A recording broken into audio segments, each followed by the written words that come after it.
Hello and welcome to Sunbury Court Conference Centre, a place that many of you will have visited over the years, the home of the International College for Officers and the venue for many Salvation Army events and training courses. I'm going to remind you of some beautiful words from Psalm 23. The Lord is my shepherd, I shall not want. He makes me lie down in green pastures. He leads me beside quiet waters. He restores my soul. Many of you will be aware that before an active officer retires, the Salvation Army give them opportunity to think about where they'd like to retire to. The Salvation Army will buy a property, a house or a flat or a bungalow, anywhere in the United Kingdom or the Republic of Ireland, based on a set of criteria. Location is important. It can't be too rural. It needs to be on a bus route. It needs to be near shops. It needs to be ideally near a core or a centre. It needs to be in an area of low crime. So about 18 months ago, when Yema and I were discussing where we might like to retire to, she gave me some interesting ideas. She said it needs to be in the southeast because that's where our family and friends are. Ideally, it needs to be near a river, near an airport. She said, wouldn't it be lovely if it was 18th century? Perhaps a detached property with plenty of outdoor space, plenty of car parking spaces when family and friends arrived. She said, wouldn't it be lovely if we had a room big enough for a grand piano that you've always wanted? A conservatory, that's a definite. So I thought, I think I know just the place, Yoma. So I contacted the Salvation Army and told them my idea. And 12 months ago, we moved to our 3-bedroom terraced house in Lightwater, 15 miles up the road. Well, I'm going to take you inside this beautiful building, Sunbury Court. So please come with me as we share some time together.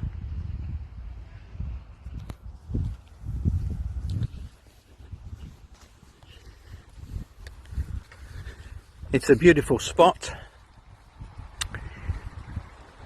with real live fish.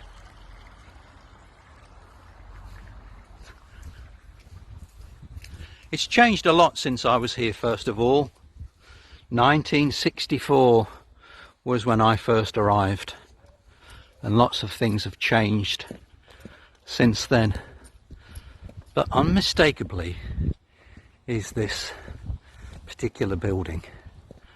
What a joy to come to work here 3 times every week. Well, here I am at my Bechstein grand piano, I wish, in this beautiful room. In fact, this room is a very important part of Salvation Army history because it was here in 1929 that the High Council met for the first time and subsequently elected Edward Higgins as General. In fact, every general until John Gowans in 1999 have been elected in this room. In 1999, a new building was opened just down the other side of the driveway, and that's where subsequent generals have been elected again until fairly recently. When the Army decided to bring the International College for Officers here a number of years ago, they decided to do some restoration work. And probably for a building of this age, there has been a lot that's been done over the years. I'm sitting in what used to be called the red carpet room. And as the name suggests, it was called that because there was red carpet on the floor. In fact, this grand piano used to be the platform back in the day. They discovered in the restoration some very interesting things. This red carpet room hid a secret. When they lifted the red carpet, they discovered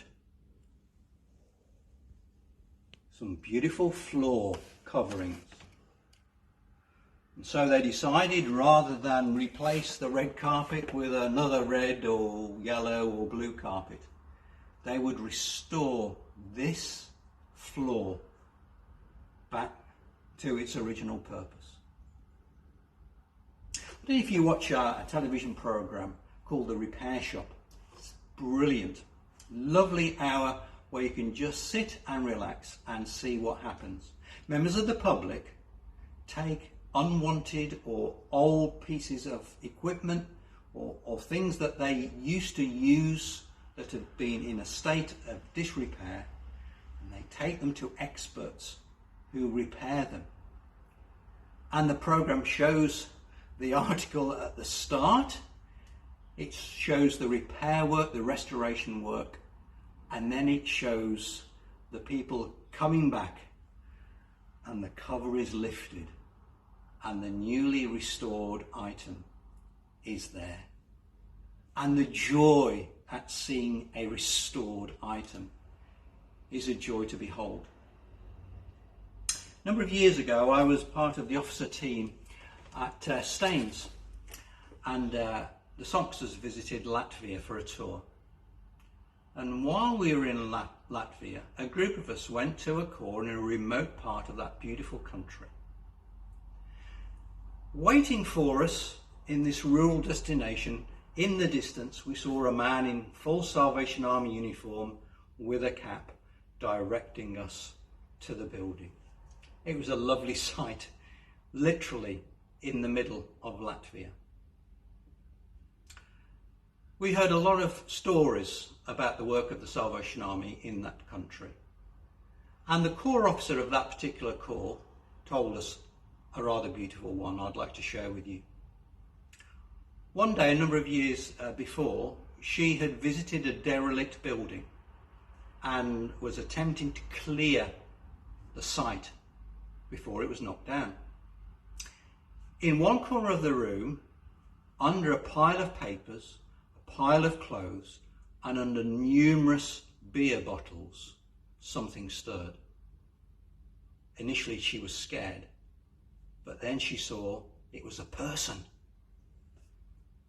And so she gently coaxed the person out of his stupor, took him to a place where he could receive help. And so began a process of restoration for that man. What was more significant for the officer in question was that when she was having her devotions that evening, she heard God say to her something quite incredulous. God said to her, "Thank you for rescuing that man. Once he is restored in my image, you're going to marry him." Well, imagine the surprise that this single officer would have received with that news from God. Well, he did receive restoration. He came through a program of detoxification, became an adherent, became a Salvation Army soldier, married that officer, and he was the man who was pointing us to the core building when we arrived on that coach.